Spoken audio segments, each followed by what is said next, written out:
Syria says it will feel safer with Russia's new missile system and boosts ties with Iraq. Syria's top diplomat said Monday that Russia's delivery of modernized air defense systems would not only secure his country but the region as a whole.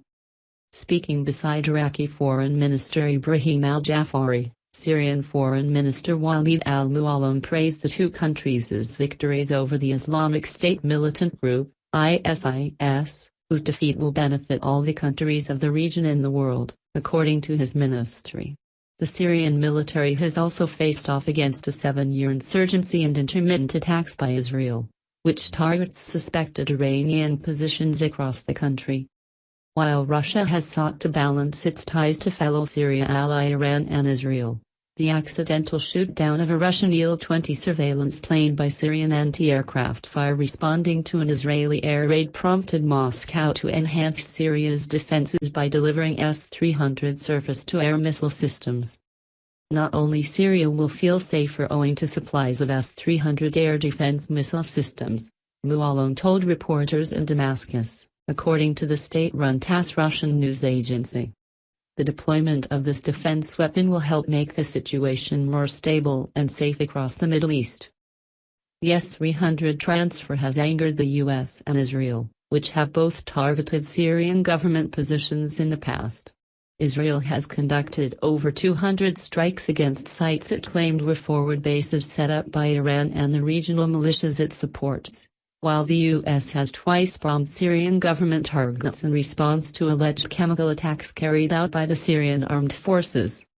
The US and Israel, along with other states, such as Qatar, Saudi Arabia and Turkey, also funded efforts to overthrow Syrian President Bashar al-Assad in the wake of a 2011 rebel and jihadi uprising, accusing him of war crimes. Since 2014, the U.S. has focused on tackling ISIS in both Iraq and Syria. In 2015, Russia intervened to help the Syrian military battle militants and insurgents. Assad only considers Russia and Iran to be legitimate partners in the conflict and has called on other foreign forces to withdraw immediately, but the U.S. has warned it would not leave until Iran and its regional allies remained. Iran and Russia also work with the Iraqi government, which the U.S. has supported since invading and overthrowing former Iraqi President Saddam Hussein in 2003. The resulting unrest empowered a Sunni Muslim insurgency that helped give rise to ISIS, which reached its height of power in 2014. ISIS has been mostly confined to desert stretches in the vast border between the two countries. They face opposition from U.S.-backed Iraqi troops, Kurdish fighters, and Iran-backed Shiite Muslim militias.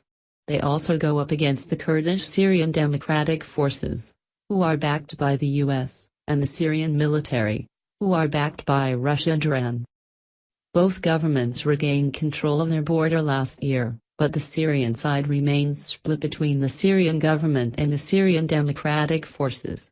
Having recently reopened the country's borders with Jordan and the Israel-occupied Golan Heights, Muallem expressed his desire to reopen the border crossing between Syria's al-Buqam and Iraq's al-Qaim soon. Jaafari's own ministry said that he emphasized the depth of relations between Baghdad and Damascus based on the common interests and dangers that face the two brotherly peoples, pointing out that Iraq is keen to open new horizons for cooperation in all fields, especially in the field of counterterrorism in order to preserve the achievements of Iraqis and Syrians in their war against ISIS terrorist gangs during the talks. The Ba'athist leaderships of Iraq and Syria were rivals for decades.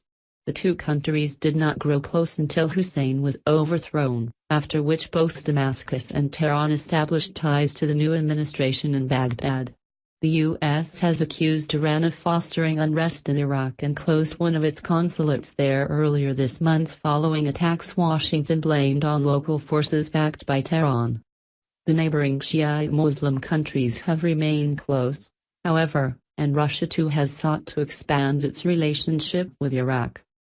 Despite its military ties to the U.S., Iraq expressed interest in acquiring advanced Russian air defenses earlier this year. Russian Deputy Foreign Minister Mikhail Bogdanov told the Interfax news agency late last month that Moscow may be willing to authorize the deployment of troops to Iraq, as it did in Syria, to battle ISIS if it was requested by Baghdad.